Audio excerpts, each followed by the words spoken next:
नमस्कार, प्रादेशिक समाचार के साथ मैं आसिया नाजली। पहले मुख्य समाचार। प्रधानमंत्री विश्व जल दिवस पर आज कैच द रेन वर्षा जल संचय अभियान की वीडियो कॉन्फ्रेंस के माध्यम से शुरुआत करेंगे। झारखंड विधानसभा का बजट सत्र, सदन में आज नए कृषि कानून और महंगाई पर होगी चर्चा। राज्य में कोरोना संक्रमण की एक बार फिर बढ़ी रफ्तार, 24 घंटों में 83 नए मरीज मिले, सक्रिय मामलों की संख्या बढ़कर 756 हुई। और राज्य के खेलगांव में 20वीं सब जूनियर राष्ट्रीय वुशु प्रतियोगिता शुरू, देश भर के 850 खिलाड़ी ले रहे हिस्सा। अब समाचार विस्तार से। कोविड-19 महामारी के खिलाफ देश एकजुट होकर लड़ रहा है। आप भी हमारे साथ सुरक्षा और बचाव के 3 आसान एहतियाती उपायों का संकल्प लें। मास्क पहनें, 2 गज की दूरी है जरूरी, सुरक्षित दूरी बनाए रखें, हाथ और मुंह साफ रखें। प्रधानमंत्री नरेंद्र मोदी विश्व जल दिवस के अवसर पर आज कैच द रेन यानी वर्षा जल संचय अभियान का वीडियो कॉन्फ्रेंस के माध्यम से शुभारंभ करेंगे। प्रधानमंत्री की उपस्थिति में जल शक्ति मंत्री और मध्य प्रदेश तथा उत्तर प्रदेश के मुख्यमंत्रियों के बीच केन बेतवा संपर्क परियोजना क्रियान्वित करने संबंधी समझौता ज्ञापन पर भी हस्ताक्षर किया जाएगा। नदियों को जोड़ने की राष्ट्रीय योजना के तहत ये पहली परियोजना होगी। इस परियोजना के तहत दौधन बांध के निर्माण और केन तथा बेतवा नदियों को जोड़ने वाली नहर के जरिए केन नदी का जल बेतवा नदी में डाला जाएगा। इससे हर वर्ष 10,62,000 हेक्टेयर कृषि भूमि की सिंचाई और लगभग 62 लाख लोगों को पेयजल की आपूर्ति के अलावा 103 मेगावाट पनबिजली पैदा की जा सकेगी। इस परियोजना से बुंदेलखंड के पानी की कमी वाले क्षेत्रों को पानी की आपूर्ति की जा सकेगी। इससे जल की कमी को दूर करने के लिए नदियों को जोड़ने की अन्य परियोजनाओं के लिए भी मार्ग प्रशस्त हो सकेगा।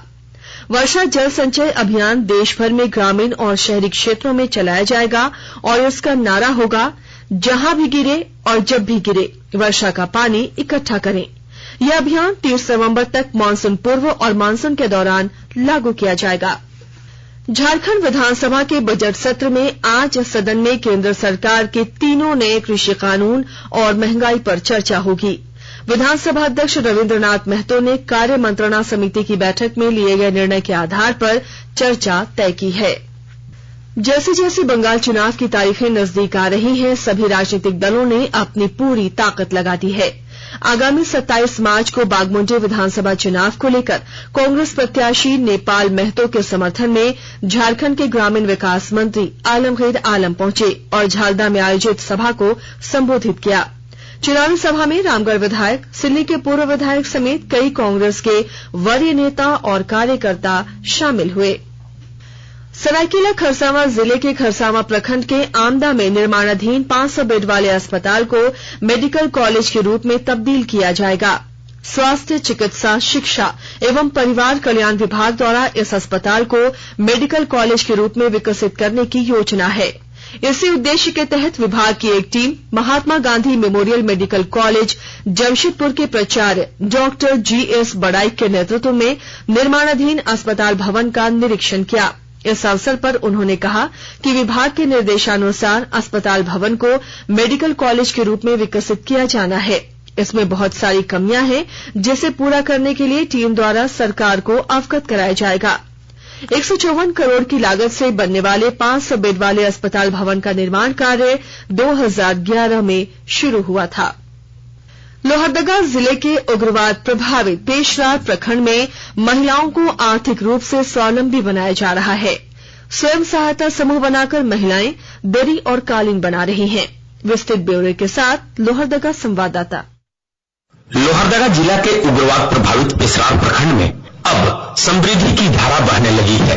पहले जहां उग्रवादियों के खौफ से लोग भयभीत रहा करते थे, उसी पेशरार प्रखंड में अब महिलाएं स्वावलंबन की राह पर चल पड़ी हैं। महिलाएं दरी कालीन बनाकर आर्थिक रूप से समृद्ध हो रही है। पेशरार प्रखंड में 35 लाख रुपए की लागत से दरी कालीन निर्माण का मशीन लगाया गया है। इसके साथ साथ वहां की महिलाओं को प्रशिक्षण भी दिया गया है। आज महिलाएं काफी कुशलता के साथ दरी कालीन का निर्माण कर रही है। दरी कालीन को लोहरदगा, रांची एवं आसपास के इलाकों में बेचा जा रहा है। वहीं बड़े पैमाने पर उत्पादन होने के बाद इसे दूसरे राज्यों में भी भेजा जाएगा। महिलाओं के द्वारा किए जा रहे इस कार्य की सर्वत्र सराहना की जा रही है। गोपी कृष्ण कुंवर, आकाशवाणी समाचार, लोहरदगा। रेलवे आगामी होली त्योहार के दौरान यात्रियों की सुविधा के लिए विशेष रेलगाड़ियां चलाएगा। उत्तर रेलवे ने 18 नई विशेष रेलगाड़ियों के जोड़े चलाने की घोषणा की है। यात्रा के दौरान कोविड से संबंधित सभी नियमों और दिशा निर्देशों का पालन करना होगा। उत्तर रेलवे के महाप्रबंधक आशुतोष कंगल ने बताया कि होली के दौरान यात्रियों की भीड़ होने का अनुमान है, जिसे देखते हुए उत्तर रेलवे ने 21 से 31 मार्च के बीच अतिरिक्त रेलगाड़ियां चलाने का निर्णय लिया है। पूजा विशेष रेलगाड़ियों की अवधि भी बढ़ाई गई है। धनबाद के सदर अस्पताल में सुपर स्पेशलिटी सेवा के लिए जिला प्रशासन और स्वास्थ्य विभाग ने कोशिशें तेज कर दी हैं। वहीं अब ब्लड बैंक स्थापित करने को लेकर कवायद शुरू हो गई है। उपायुक्त उमाशंकर सिंह ने बताया कि सदर अस्पताल को विकसित करने के लिए जिला प्रशासन के पास पर्याप्त फंड है। रेड क्रॉस सोसाइटी के साथ मिलकर ब्लड बैंक स्थापित किया जाएगा। ब्लड बैंक के लिए जो भी अर्हता होगी उसे जिला प्रशासन और स्वास्थ्य विभाग जल्दी से एनओसी लेते हुए पूरा करेगा। आकाशवाणी के ताजातरीन समाचारों के लिए आप हमारी वेबसाइट newsonair.com पर लॉग ऑन कर सकते हैं। ताजा समाचार Twitter handle @AIR news alerts और Facebook page All India Radio news पर भी उपलब्ध है। आप प्रादेशिक समाचार एकांश के ट्विटर हैंडल @AIR न्यूज_रांची और फेसबुक पेज तथा YouTube channel AIR news Ranchi पर भी हमारी बुलेटिन सुन सकते हैं। प्रादेशिक समाचार आप आकाशवाणी रांची से सुन रहे हैं और अब पेश है कोरोना से बचाव के कुछ संदेश।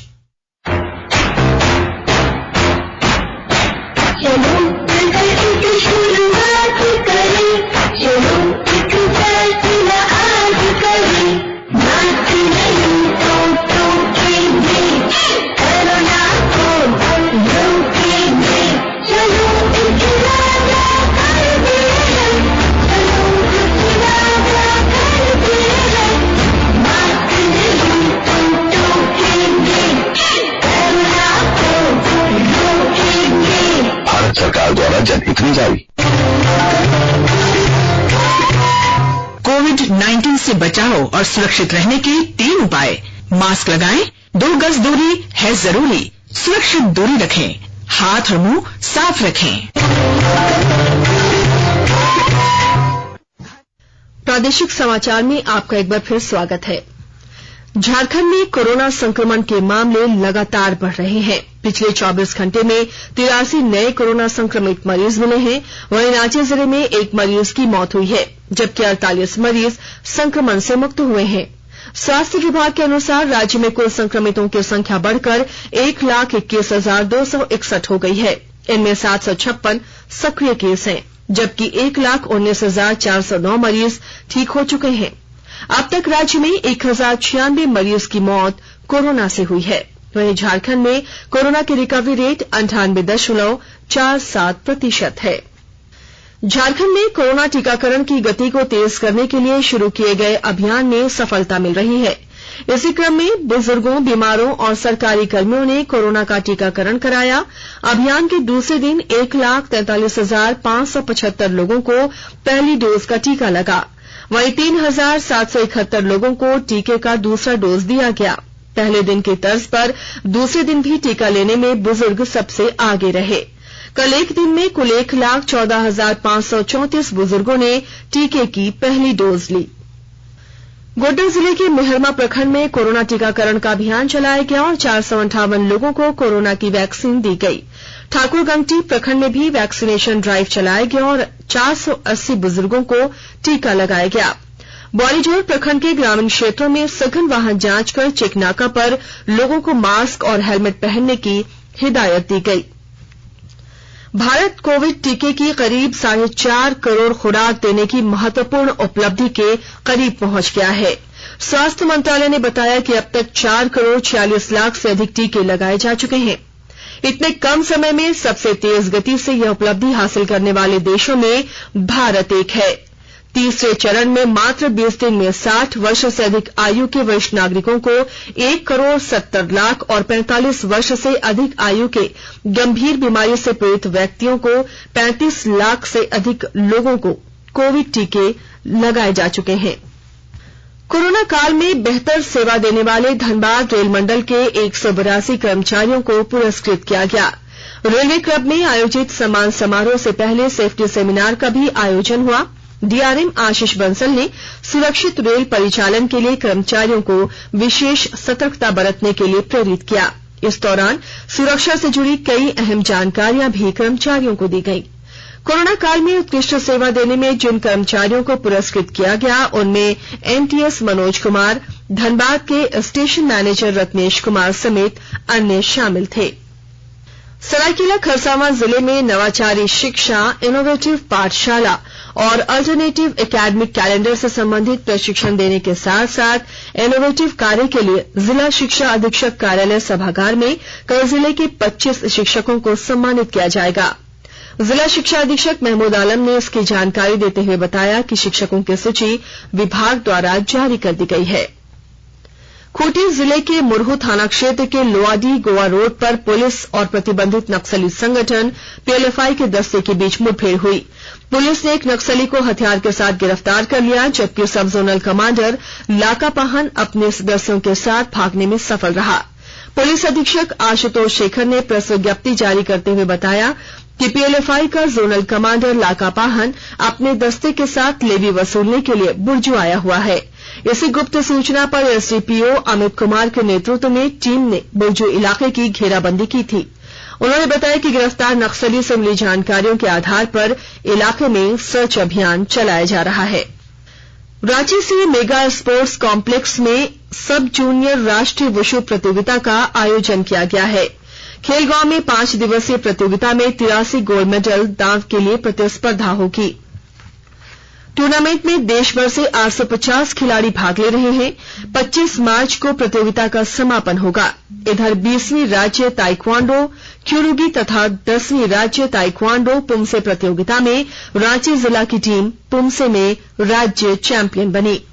क्यूरुगी में लोहरदगा चैंपियन बना। इसमें दूसरा स्थान धनबाद और तीसरा स्थान चक्रधरपुर को मिला। इस प्रतियोगिता का आयोजन लोहरदगा के टाउन हॉल में झारखंड ताइक्वांडो एसोसिएशन तथा लोहरदगा जिला ताइक्वांडो एसोसिएशन ने संयुक्त रूप से किया। रांची की टीम ने शानदार प्रदर्शन करते हुए 5 स्वर्ण 4 रजत पदक प्राप्त किया। पाकुड़ में आयोजित सीनियर राज्य कबड्डी प्रतियोगिता में रांची की टीम चैंपियन बनी। वहीं लुधियाना में आयोजित junior national body building championship में झारखंड के बॉडी बिल्डर कृष्णा चौधरी ने 60 किलो भार वर्ग में गोल्ड मेडल हासिल किया। और अब अखबारों की सुर्खियां। महाराष्ट्र में परमवीर के पत्र के बाद सियासी पारा चढ़ा। दिल्ली में एनसीपी की आपात बैठक, शीर्ष नेता शरद पवार समेत कई नेता हुए शामिल। दैनिक अखबार प्रभात खबर ने इससे जुड़ी खबर को पहले पन्ने पर प्रमुखता से लिया है। पानी बेशकीमती है, बचाइए। पानी का 60,000 रुपए सालाना बिल चुकाते हैं अमेरिकी। इस शीर्षक के साथ दैनिक भास्कर ने विश्व जल दिवस पर जल संरक्षण से जुड़ी खबर को अपनी पहली की सुर्खी बनाया है। दैनिक जागरण की सुर्खी है, अनिल देशमुख पर लटकी तलवार, भाजपा ने गृहमंत्री को हटाने के लिए बढ़ाया दबाव। राकांपा ने कहा देशमुख नहीं देंगे इस्तीफा। रांची समेत झारखंड में तिगुना बढ़ी कोरोना मरीज मिलने की रफ्तार। दैनिक हिंदुस्तान ने इस खबर को पहले पन्ने की सुर्खी बनाया है। रांची एक्सप्रेस ने खूंटी में पुलिस और उग्रवादियों के बीच हुई मुठभेड़ और हथियार के साथ एक उग्रवादी की गिरफ्तारी की खबर को पहले पन्ने पर प्रमुखता से प्रकाशित किया है। अंग्रेजी में प्रकाशित द टाइम्स ऑफ इंडिया ने हजारीबाग के बहोरनपुर में पुरातत्व विभाग की खुदाई में मिली भगवान बुद्ध की 2 दुर्लभ मूर्तियों की चोरी की खबर को पहले पन्ने पर प्रमुखता से छापा है। वहीं हिंदुस्तान टाइम्स ने ऑस्ट्रेलिया में न्यू साउथ वेल्स में आई बाढ़ की फोटो स्टोरी को अपनी पहली सुर्खी बनाया है। और अब अंत में मुख्य समाचार एक बार फिर। प्रधानमंत्री विश्व जल दिवस पर आज कैच द रेन वर्षा जल संचय अभियान की वीडियो कॉन्फ्रेंस के माध्यम से शुरुआत करेंगे। झारखंड विधानसभा का बजट सत्र, सदन में आज नए कृषि कानून और महंगाई पर होगी चर्चा। राज्य में कोरोना संक्रमण की एक बार फिर बढ़ी रफ्तार, 24 घंटों में 83 नए मरीज मिले, सक्रिय मामलों की संख्या बढ़कर 756 हुई। और रांची के खेलगांव में 20वीं सब जूनियर राष्ट्रीय वुशु प्रतियोगिता शुरू, देश भर के 850 खिलाड़ी ले रहे हिस्सा। इसके साथ ही आकाशवाणी रांची से प्रादेशिक समाचार का ये बुलेटिन समाप्त हुआ। घर में रहिए, सुरक्षित रहिए और सुनते रहिए आकाशवाणी।